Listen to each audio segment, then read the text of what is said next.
Pokračujeme ďalej, takže MSI.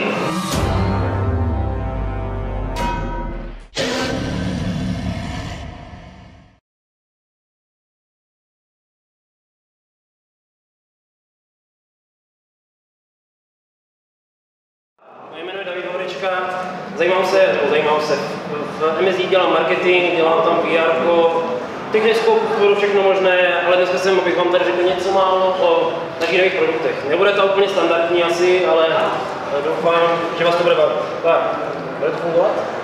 Co děláme, asi všichni víte. Děláme pořád to samé, to znamená notebooky, základní desky, grafické karty, herní kolímovka, tu tam máme taky dneska vystavený, po dlouhé době se nám podařilo jeden získat. A hodně z vás se ptá na myšky, tady na tyhle. Mám pro vás dobrou zprávu, budeme tento rok je začneme prodávat všechno, nebo všechno. Budou tam myši, budou tam klávesnice a headsety. Kdy přesně to bude, za kolik to bude, nevím, protože čekáme ještě na ceník, ale doufám, že to bude brzy. Každopádně budeme jich mít navíce více, ale nečekejte žádnou láci. Ale já si myslím, že fanoušky si to najdou. Novinky, které máme u našich vychytávek, kterými se tak nějak aspoň trošku odlišujeme od ostatních, asi si všimnete dole. Thunderbolt, to možná příznivci Apple už znají, konečně se nám to podařilo dostat do našich notebooků na základní desky. Toby, to vám o tom řeknu dále, Dragonite, Super Ray, už máme 4 konečně, a tak dále, a tak dále. Nebudeme se zdržovat. Grafické karty momentálně čekáme. Kdo z vás ví, kdy vyjde Pascal? No, nevím to ani já, protože asi ani vy netušíte. Pascal, to znamená nové grafiky NVIDIA, by měly být někdy na konci druhého kvartálu. Zatím nemáme přesně datum ani my. Takže pořád máme 900 grafické karty od NVIDIA, respektive 300 od AMD. Pořád jsou přetaktované přímo z výroby. No, pokud se tím nechcete párat, koupíte si naši grafiku, máte tam rovnou výkon navíc. Samozřejmě děláte i konkurence, ale tam nějak ty takty se liší u každého, jak u nás, tak i u vás a tak dále, a tak dále. 3 roky zareklám všechno, jak na grafické karty, tak i na základní desky. A u notebooku teďka máme docela často akce, že dáváme v té dvouleté záruce ještě navíc zdarma prodloužení na 3. Posuneme se dále, máme málo času. Tohle to určitě znáte. Je to naše apka MSI Gaming App, pomocí které se dokážete přetaktovat svou grafickou kartu i procesor, i když o tom vůbec nic nevíte. Tam umí tohle nějaký... Tady, máte tady 3 takové jednoduché tlačítka, pomocí kterých si nastavíte, hele, potřebuji maximální výkon, dá se tam odzemot a je to prostě na max. Pokud se chcete například potom dívat na Twitch nebo na nějaké videa, na fotky, na cokoliv, a jenom potřebujete, aby to bylo co nejtižší, napněte si Silent Mode, grafika se kontaktuje s procesorem a není vůbec žádný, protože náš kladič Pro 5, může to vlastně 5. řada, kdo ví, jestli s Pascalem přijde 6, doufáme, že jo, ale na té 5 už jsme získali strašně moc ocenění a umí tohle, co se nazývá Zero Frozer, a to znamená, pokud se grafická karta nezahřeje nad 60 stupňů, tak oba dva ventilátory stojí. Co znamená, když ventilátory stojí? No, že je ticho.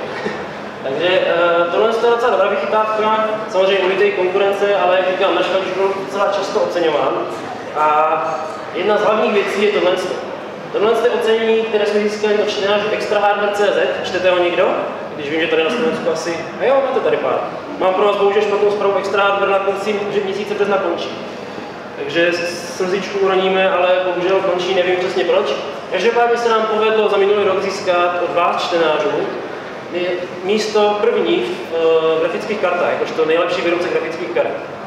Což si myslím, že hovoří samo o sobě. Můžete si říct, že takové ty ocení, co jsou přímo od novinářů, takže to je zaplacené.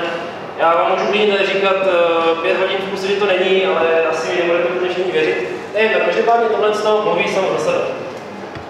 Jdeme dál na základní desky. Tady máme teďka od přibližně poloviny minulého roku je nová platforma od Intelu, to je Skylake, což jsou procesory Intel Core 6. generace.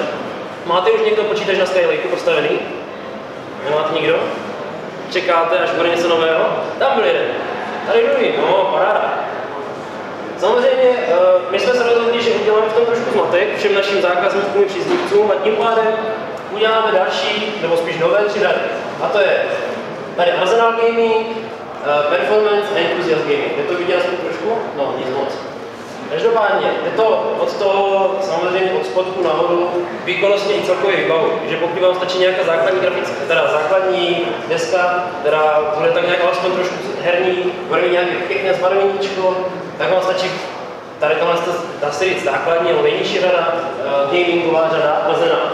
Potom ta prostřední, to už přímo z centrály nám dudí do hlavy, že to je ideální deska pro hráče Counter-Strike, Doty, LoLka, prostě podobných onlineů. A proč? Protože už je tam zase o něco lepší síťovka. Nevím, máte tady někdo zkušenosti s killerem? Nebo s nějakou naší herní síťovkou? A jaké jsou zkušenosti? Dobré nebo špatné? Nie je to zlé, no, tak to je dobré. Enthusiast gaming, tak tam už máte úplně všechno. Tam máte dokonce náš nejvyšší model ze 170 M9 umí napojit vodní chlazení na tady ty napájecí kaskády. Takže pokud jste blázní do vodního chlazení, viděli jste naši stánku asi výtvor od tiché PCSK, který vypadá hodně luxusně. Takže vy tam máte dneska, tak může na vodní okruh napojit tady to napájecí kaskády. Což je docela zajímavá věc. Ovšem samozřejmě potom ta deska stojí docela dost peněz. Podíváme se na věci, které by vás jako hráči mohli, no jste tady hráči, doufám, že jo? No, dobře. Co vás mohlo zajímat? To je ten killer, o kterém jsem mluvil. Je to prostě síťovka, na které novináři říkají, že se to strašně blbě měří, jo? Ale já sám vím, že ten killer funguje. Mám čas? Nemám čas. Ale to je stejně vám řeknu takovou zajímavou story, kterou jsem s killerem měl. Ještě předtím, než jsem pracoval v MSI, asi znáte Diablo 3 Hardcore mod. To znamená, vytvoříte si postavu, když vám umře, tak vám umře. Máte konec. No a já jsem samozřejmě hrál někdy ve 3 hodiny ráno, ještě jsem měl nějakou starou základní desku. A co se nestalo? Windows se rozhodl, ale mám tady Windows aktualizace, co kdybych chtěl napravit do počítače teďka? Říkám si, no, samozřejmě mi to začalo lagovat, ale tak dívám se. Než jsem to stihl zrušit, tak jsem pomalu viděl, jak mi umírá moje Diablo 3 postava. Jeden takhle před koncem. To jsem byl strašně nadšený. Každopádně, potom jsem upgradeoval na killera a zkoušel jsem to schválně, ono to fakt jako, říkali si, jo, je to blbost, nějaké marketingové keci, jsme si to koupili, ale fakt to mluvím jako hráč k vám hráčům, že prostě opravdu to funguje, dokáže si to nastavit ty priority a přímo v tom programu od Killeru jsou Windows aktualizace nastaveny co nejníž, což samozřejmě dává smysl, kdo by je chtěl někdy během hraní, jo. Potom věc, která je taky docela zajímavá pro všechny hráče, pokud nemáte nějakou základní desku, pokud nemáte klávesnici, která má nějaké makroklávesy, a strašně radí byste si nějaké takové namakrovali, tak z naší aplikací, která se jmenuje Gaming Hotkey, to dokážete na jakékoliv klávesnici. Ať již máte klávesnici za 10 € steska nebo za 150 €, která je sice mechanická, ale nový makroklávesy, tak se pomocí tady z toho programu dá naprogramovat na F klávesy nebo na jakýkoliv další klávesy, cokoliv, co chcete. Jaké F klávesy používat F5 na obnovení prohlížeče a něco jiného? F9, no a zbytek ne, že? No tak si na to můžete naprogramovat cokoliv. Tady je sice ukázáno, jakože jít do BIOSu, přetaktovat se to už nebo takhle a můžete si dát cokoliv. Třeba spustit Counter-Strike, spustit Dotu, vypnout Facebook, zapnout Facebook, cokoliv. Je to jenom na vás.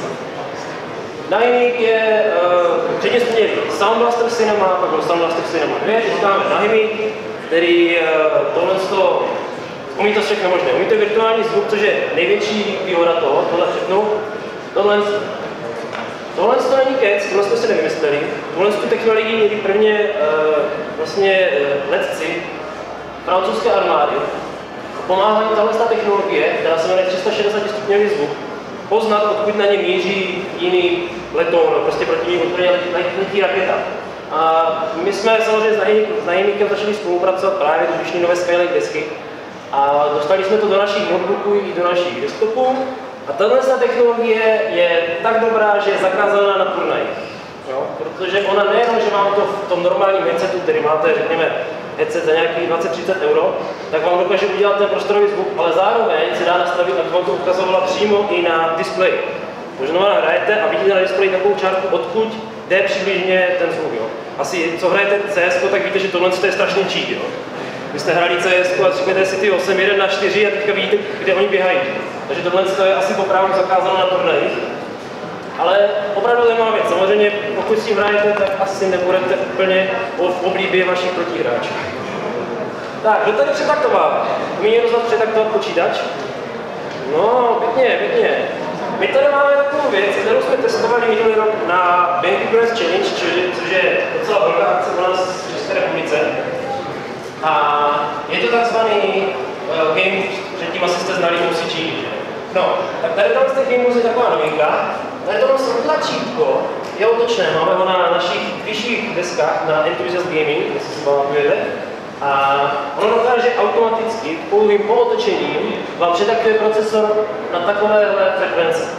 Říkali si, to je blbost, to nemůže fungovat. No fakt to právě zkoušel právě na ten BenQ Brass Challenge a dostal se až na těch 5,00, no, měl tam 4,99. A každopádně dostal se na těch 5 GHz. A si řeknete, co je to tady za blbost? Máš tady 11, většinou 10. No to se samozřejmě na centrále někdo pomátl, to víte, Aziati, a řekli si, hele, 10 máme všichni, dáme tam 11, ne? No, prostě blbost, ale prostě máme 11, když jsme asi nejlepší. Nevím, každopádně opravdu to funguje, není to pouhý kec, protože pokud se budete kupovat naše dneska nevíte, jak na přetaktování, ale chtěli byste to zkusit, tak stačí pootočit, zapnout počítač a funguje. Ale jdeme dál. Tady je první video, a než si dáme video, tak, já tady mám nějaké takové blbosti. Kdo z vás má rád našeho dráčka? Nikdo, že? A jich tady mám jenom pár.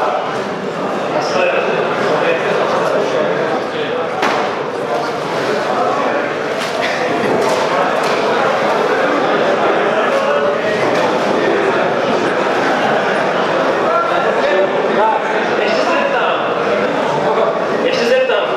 Komu z vás je tady zima? Dobře. A teď z vás se přihlásím, komu z vás je zima na hlavu? Tady byl první. Počkej, to není. To zanesu osobně. Ale počkej, teďka jedna věc. Pojď prosím tě ke mně a nasaď si to na hlavu. Protože v těchto čepicích, vymýšlených samozřejmě fází, protože jsou celé jsou z plastu, tak v nich každý vypadá jako debil. Takže si prosím tě zkus a už podle toho budeme rozhodovat, jak se ukaž tady a kdo ji chce. A tam jsem viděl jednou, že někdo chce, takže a i tak je tvoje samozřejmě. A tady máš draka, jestli ještě nemáš. Za odvahu. To je to čepky, já to nehodím. Každopádně, než to tam donesu, tak já pustím video tady Vortexa.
Máte tam možnost připojit až 6 monitorů najednou.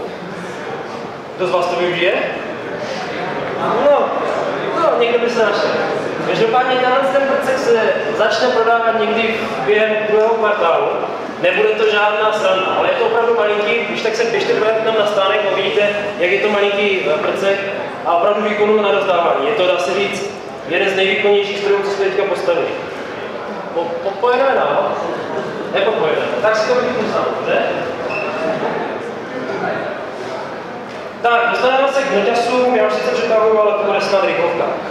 Noťasy máme pořád to stejné, to znamená řada GT, GS a GE, ty zůstaly. Přibyla nám řada GL, která je ještě pod 5 pečkem. Asi tušíte, že od těch nejvýkonnějších, jako jsou 5 se dostaneme potom dolů k GL, kde začínáme s grafickou kartou 940 a 5 peček už je potom 950 a tak dále nahoru až po desktopou 980.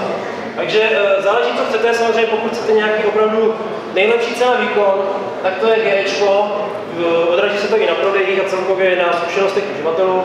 Ale pokud se vám ten černý design úplně nelíbí, tak máme tady stříbrné kusy, kdy PX vychází z GS, takže to taky takový ten tenoučký, kovový, no a PEčko vychází právě z Gčka. Ale kolega říkal tady, že vypadá jak noťasy z roku 98, tak nevím, jak vám se budou líbit, kdybyste náhodou někdo viděli. Tohle jsou všechny novinky, které přišly s novými procesory Skylake do našich notebooků. Asi vám oni všechno říkat nevím. Pojedeme na ty hlavní věci. Super Ray 4 už asi jste znali, že jsme měli Super Ray 1, 2, 3. 4 teďka přišla s novými SSD disky, které se zapojí do PCI Expressu. A jejich výkon je opravdu jako luxusní. Je to opravdu znatelný posun. Samozřejmě pokud máte Super Ray 3 a přijedete na tyhle, tak to až tak moc nepoznáte. Jo. Tady tyhle rychlosti jsou opravdu krásné, ale řekl bych pro normálního běžného uživatele, jestli se to posune o půl sekundy, o sekundu ta rychlost, tak to není až takový posun. Každopádně tohle je opravdu vysoká rychlost, jak přenášení souborů, čtení, čehokoliv. Síťovka, o tom už jsem mluvil u základních desek, tahle umí ještě spolupráci dohromady Wi-Fi karty a síťové logo. To znamená přesně, jak to tady vidíte. Na Wi-Fi pojedete třeba Twitch, pojede TeamSpeak, no a pod tím na lance pojedete krásný League of Legends, cokoliv, já nevím, jakoukoliv hru. Prostě dokážou tyhle dva kusy dokážou spolupracovat a využít maximálně rychlost vašeho internetu. Jdeme dál. Tohle je Thunderbolt. Kdo z vás má Apple zařízení? Je vás tady dost. Thunderbolt, my jsme to předtím nazývali Superport, bla, něco, už nevím. Teďka jsme konečně získali certifikaci na to, že to může být Thunderbolt. Největší zajímavostí pro mě, možná i pro vás, je, že na ten jeden port můžete připojit 2 4K displeje. No nedá se to tady vyzkoušet, nemám ten kabel. Já mám tady ten kabel, který bych vám to ukázal, jo? A hlavně mám tady jenom jeden 4K displej. Každopádně opravdu, kdybyste tady někdo měli kabel, tak si jedním kabelem, který je samozřejmě na jedné straně jeden, na druhé straně jsou 2 propojky, tak se dá napojit na 2 4K displeje. A pak jsou tady něco, že to nabíjíte vyšší rychlostí a tak dále, nepodstatné. No podstatné, ale nemáme čas.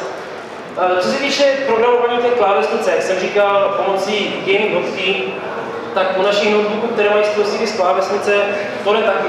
Je tady 85% těch klávesnic, nebo těch kláves naprogramovat, s tím, že pokud vám nestačí jenom, dá se říct, jedna klávesnice, tak si uděláte vlastně 4.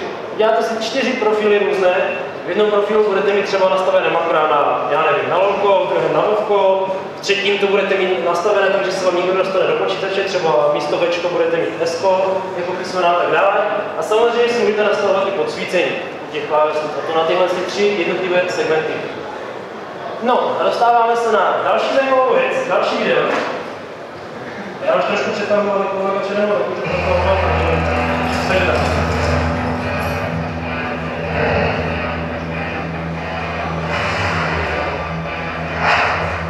že vám zde máte nebudu přehodnout.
která má ve vaší hře udělat další okno, ve kterém se můžete dívat na videa. To znamená, hrajete například nové Division. Mimochodem stáli jsme Division u nás na jednom noťasu, takže si tam potom stavte, můžete se zahrát Division. To vyšlo dneska. Nevím vůbec, proč tady sedíte, ale hrajete Division. Já bych ho hrál, to je jedno. Se vrátíte vždycky každopádně. Tohle je jako aplikace, kterou si spustíte, když hrajete hru a nastavíte si, na které části vaší obrazovky se zobrazí jak cokoliv. Video, návod například do určité hry, nebo jestli sledujete streamy, kdo z vás sleduje nějaké streamy? No, už to roste. No třeba, když budete sledovat streamy s katolizmem takhle a máte jenom jeden displej. Když máte jenom jeden displej, chcete zároveň hrát a zároveň se dívat na nějaký stream, tohle je ideální aplikace. Prostě vám na tom jednom monitoru, který máte, představte si, že tohle je celý jeden monitor a vy na něm hrajete cokoliv, volko třeba. A potřebujete se dívat na katolice, jak to tam dopadne, tak se tady do toho rohu, nebo jak to vidíte tady nastavíte, že tam chcete prostě okno, ve kterém vám pojede stream. Jedinou takovou zatím špíhou na kráse je to, že to podporuje tyhle hry, ale každý měsíc přibývají nové. Takže opravdu zajímavá věc, samozřejmě můžete se nastavit, jak to okno bude moc vidět, jestli to bude úplně průhledné, nebo to vidíte jenom, já nevím, úplně celé. To okno se nedá proklikovat, to znamená, vy v té hře, když přes to okno projedete, tak pořád se to chová jako ta hra. To znamená, když do něho chcete kliknout, tak musíte alt-tabnout někdy do Windowsu, alt-tabnete přímo do té aplikace. Pokud se vám to líbí, tak si to můžete stáhnout, i když nemáte nic od nás. Jo? Tohle ta aplikace je volně ke stažení, takže když máte klidně naši konkurenci od nás, můžete si stáhnout a vyzkoušet. A tohle je poslední novinka, kterou vám ukážu, a to vám budu kecat přímo do videa, abyste to pochopili, protože je to dlouhé a pán nemluví zrovna není. Tak, tohle je standardní GT72, ale má tady 3 takové červené tyčky. Je to věc, na které jsme pracovali už na minulém roce na výstavě CES se to představilo. Je to takzvané TOBY, sledování očí. To znamená, pomocí očí vy dokážete ovládat ať už hru, alespoň trošku, anebo si pomoci například při ovládání při práci, když máte více oken vedle sebe a potřebujete v tom scrollovat, nemáte třeba myš. Je to velice zajímavá aplikace, nebo zajímavá věc. Tady jsou 3 takové čidla, do kterých se pán opravdu, to je asi nějaký frajer z toho TOBY. Já jsem to úplně neposlouchal to video. Každopádně, nastavení je zcela jednoduché. Nastavíte si sledování tím, že vykliknete a tady už vidíte, že si kalibrují přímo na ty oči. Notebook vás, dá se říct, pozoruje. Tohle je takové cvičení, jenom aby se pořádně skalibrovali, takže teďka tady vidíte, tady je tečka, tady je tečka, tady je tečka a pouhým sledováním očí ty tečky, je tam vidět víc? No, trošku jo.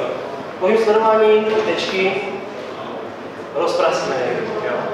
Tohle se řeknete, no, tak to je jako hlobost, jak se to na pořádně využít. No, teďka tady je Assassin's Creed Syndicate, teda myslím, no to je to, Assassin's Creed.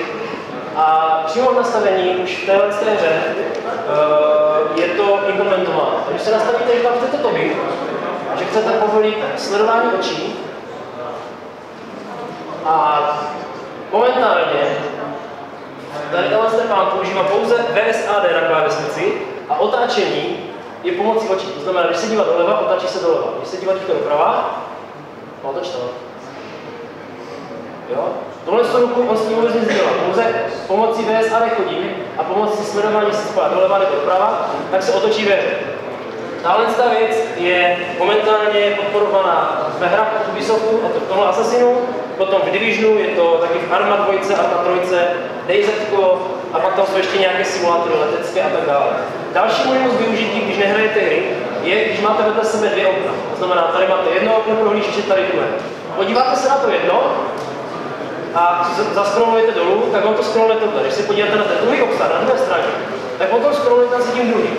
To znamená, dokáže vám to docela hodně usnadnit práci, nemusíte pořád překlikovat mezi jedním a druhým oknem a prostě se jenom podíváte na tu část displeje, kterou chcete scrollovat dolů a ono to prostě funguje. Je to opravdu zajímavá věc. I novinářům, jak našim, tak zahraničním, se to na výstavě CES letos docela hodně líbilo. Tenhle notebook už je v prodeji. My ho tady bohužel nemáme, protože jsme nedostali jsme testovací kus. Další věc, kterou tady ukazuje v tom videu, když projdete, tak notebook sám zhasne displej, takže taky řeknu, že taková věc na úsporu energie, když dá se úplně neřešíte, když máte notebook za 100. Tak, a tohle je už samotné nastavení a to, že se není potřeba dá se na to dívat a už nic zajímavého není. Každopádně já jsem skončil, 10 minut jsem čekal, to nevadí. Pokud máte nějaké otázky, rychle, tady teďka. Cena toho stojí, asi to bude vidět v eurech, ne? No to já teď momentálně nevím. Každopádně v českých to bude kolem 85 000 korun. A jestli se ptáte proč, je tam výsednička, v tom notebooku je zase maximální výbava, je tam výsednička, je tam 32 GB, je tam desktopová 980 a plus tento výbor. Takže to je jako, samozřejmě ta cena je vysoká, ale máte tam k tomu i docela vysoký výkon. No, tak nějak asi. Takže pokud máte ještě nějaké dotazy, přijďte k nám na stánek a můžeme se to bavit jednou. Děkuji za pozornost a mějte se.